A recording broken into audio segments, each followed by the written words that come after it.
ঘোড়ার ডিম হলো, ঘোড়ার ডিম হয় নাই, মুরগির ডিম করেছি, সাদা মুরগির ডিম।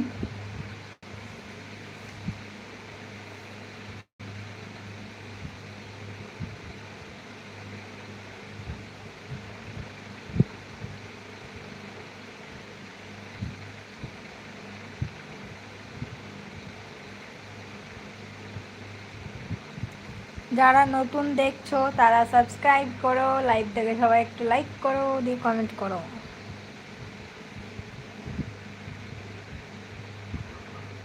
ঘোড়ার ডিম হয় না, কে বললো? হয় হয় হয় ঘোড়ার ডিম, আমি রান্না করেছি আজকে ঘোড়ার ডিম।